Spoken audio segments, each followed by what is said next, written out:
कोई ऐसा मंत्र है जो आप हर दिन कहते हो? हाँ, बोल सकते हैं। बहुत से बताइए, मंत्र बताइए। हर दिन कौन-सा मंत्र कहते हो? कई श्लोक हैं, कई मंत्र हैं, जैसे संध्योपासना के मंत्र हैं, ओके। है ना? आपके दिल वो के करीब कौन-सा मंत्र है? मंत्र तो बहुत सारे हैं। अब शिव सूक्त है यजुर्वेद का, उसमें अच्छे मंत्र हैं, गायत्री मंत्र भी ओके। है ना? कुछ बदला है आपने?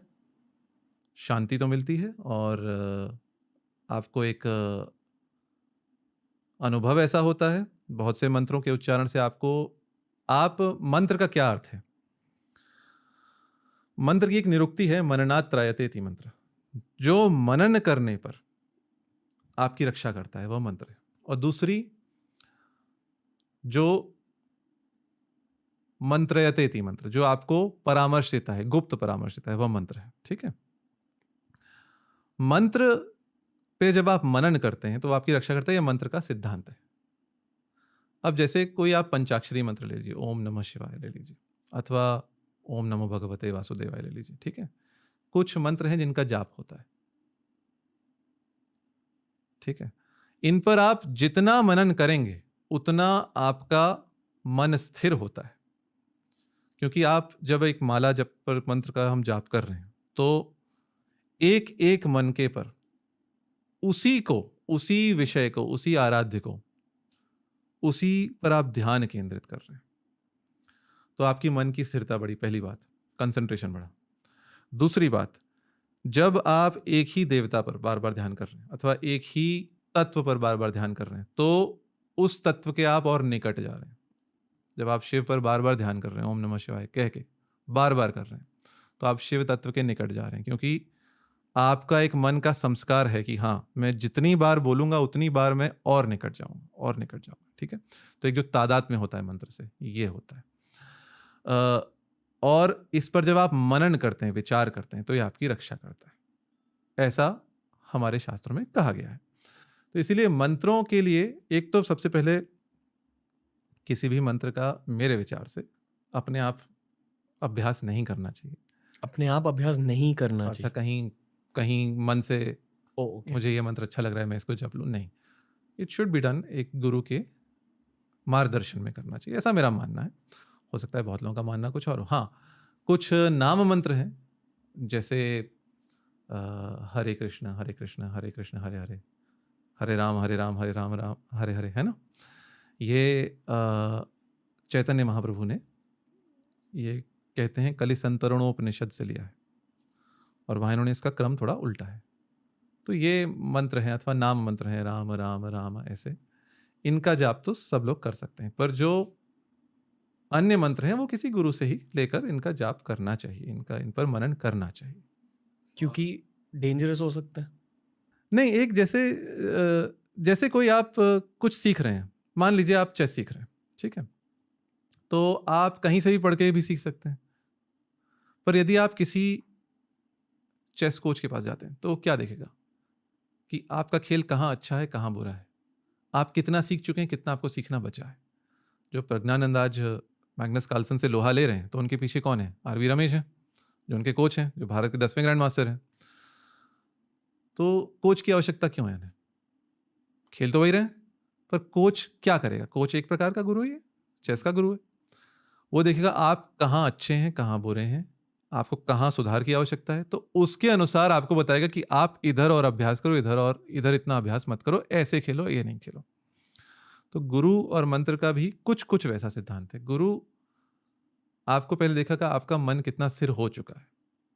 कौन-सा मंत्र आपके लिए लाभकारी होगा, कौन-सा मंत्र आपके लिए अधिक लाभप्रद होगा, ठीक है? अधिक इफ़ेक्टिव होगा। हुँ, हुँ।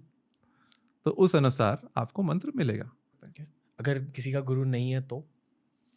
तो फिर नाम मंत्रों का जाप कीजिए। राम, राम। राम, राम, अथवा जो बहुत प्रसिद्ध अथवा कल्याणकारी मंत्र हैं, जैसे ओम नमः शिवाय है, इसका जाप आप कर सकते हैं। परंतु बहुत से मंत्र गुप्त मंत्र हैं, जिनका जाप हमारी परंपरा में कहा जाता है, गुरु के बिना नहीं करना चाहिए। ओके। जैसे बीज मंत्र, कुछ तांत्रिक बीज मंत्र। तांत्रिक मंत्रों का नहीं करना चाहिए। ओके। इन मंत्रों में कुछ ना कुछ शक्ति है, जो यदि ठीक से इनका उच्चारण ना हो अथवा ना हो, तो कुछ और दुष्प्रभाव हो सकते हैं। आपने संस्कृत के बारे में, लिंग्विस्टिक्स के बारे में बहुत कुछ सीखा है एंड आपको इन चीज़ों की भी जानकारी है, इन शब्दों में, इन तांत्रिक शब्दों में एग्जैक्टली क्या हो रहा है, क्यों बॉम्ब फट सकती है आपके दिमाग में? कुछ ना कुछ शब्दों में शक्ति होती है, जैसे फट, जी रीम, जी ओम, ओम में ही शक्ति जी, है ना। अब ओम को भी किस प्रकार से उच्चारण इसका किया जाए, इनमें शक्ति। कुछ वर्णों के उच्चारण से शरीर में ऊष्मा बनती है, बॉडी गेट्स हीटेड। जैसे ऊष्म व्यंजन है श, श, स, ह, ये आप बोलेंगे तो मुख से आपकी श्वास वायु गर्म निकलती है, ठीक है। कुछ अक्षरों के उच्चारण में आपकी वोकल कॉर्ड्स वाइब्रेट होती हैं, स्वर तंत्री में कंपन होता है, तो उनसे आपको एक नाद आती है, एक वाइब्रेशन आता है। जैसे कि जैसे ये आपके जो ग और घ जो बताया, आप यहाँ हाथ रखिए, क बोलिए, क, ख बोलिए, ख, अब ग बोलिए और घ बोलिए। ग, घ, ग और घ में आपको लगेगा कुछ हिल रहा है, ग, ग, घ, और क, ख में नहीं, क, ख, वो नाद है। हम्म, तो कुछ वर्णों में नाद है, कुछ वर्णों में ऊष्मा है, कुछ वर्णों में नहीं है। तो इसलिए इन बीज मंत्रों में इनको किस प्रकार से ध्यान देकर कहाँ इनका उच्चारण किया जाए, तो ये एक विशिष्ट प्रकार की ऊर्जा है, विशिष्ट प्रकार की शक्ति है। यह हमारा विश्वास है, सनातनी विश्वास है। इसलिए किसी जानकार के पास जाकर ही इनको सीखना चाहिए और इनका अभ्यास करना चाहिए। मेरे कुछ कैथोलिक दोस्त हैं हम्म, जो सेटन का नाम लेते भी नहीं। जब मैं बोलता हूँ कि सेटन मतलब क्या, वो कहते कि नहीं नहीं नाम मत लो, नाम मत लो। हम्म, फिर मैंने सोचा कि यार ये मतलब इसका लॉजिक क्या है, हम कह देते असुर, रावण। तो फिर मैंने सोचा कि हमारे कल्चर में इक्विवेलेंट क्या है, और तंत्र के बारे में थोड़ा सा जानकर मुझे ये पता चला कि हमारे कल्चर में भी कुछ ऐसे शब्द होते हैं, बहुत ज़्यादा पावर होता है, जिन्हें दोहराना नहीं चाहिए। पर मैं कभी ये नहीं समझ पाया कि कुछ अक्षरों को जोड़कर ऐसा पावर कैसे फॉर्म हो जाता है। और इसलिए मेरी एक्सप्लेनेशन सिर्फ वही चक्र वाली एक्सप्लेनेशन है कि कुछ तो होता होगा चक्र में। नहीं, और नाद है और ऊष्मा है, तो आपके शरीर में जब आप नाद वाइब्रेट कर रहे हैं जी, तो उसका अलग प्रभाव पड़ेगा। आपके मुख से जब आपकी वायु ही गर्म निकल रही है, ऊष्मा वायु निकल रही है, तो उसका प्रभाव अलग पड़ेगा। ये बेसिकली आपके बॉडी के अंदर योगा करवा रही है, हम्म, ऐसे भी देखा जा सकता है। जी जी कुछ तो हो रहा है। योग में, पतंजलि के योग सूत्र में उन्होंने कहा है ईश्वर का वाचक प्रणव है ओम, और तज्जपस तदर्थ भावनम, उसका जप करना चाहिए, उसके अर्थ की भावना करनी चाहिए।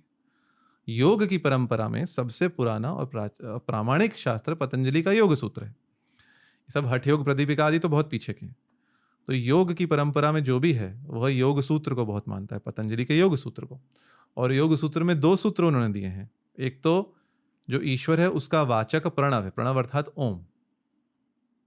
ओम ईश्वर का नाम है, वाचक है, और उसका जप होना चाहिए, उसके अर्थ की भावना होनी चाहिए। जप अर्थात उसको बार बार आप उपांशु जप करें अथवा मानस जप करें अथवा वाचिक जप करें, और उसके अर्थ की भावना अर्थात उसके अर्थ पर आप बार बार भावना मन में लाएं कि ओम का अर्थ क्या है, ओम का अर्थ क्या है, ओम का अर्थ क्या है।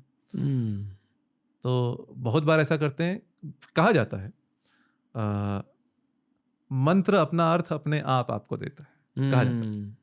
बहुत अभ्यास करने पर अपने आप अर्थ देता है, तो प्रस्फुटित होता है मन में, एक अंदर से अपने आप आपको साक्षात्कार हो जाता है उस मंत्र का अभ्यास करने से। पर ये सब किसी गुरु के मार्गदर्शन में करना चाहिए, ऐसा परंपरा कहती है, जिसमें मैं मानता हूँ।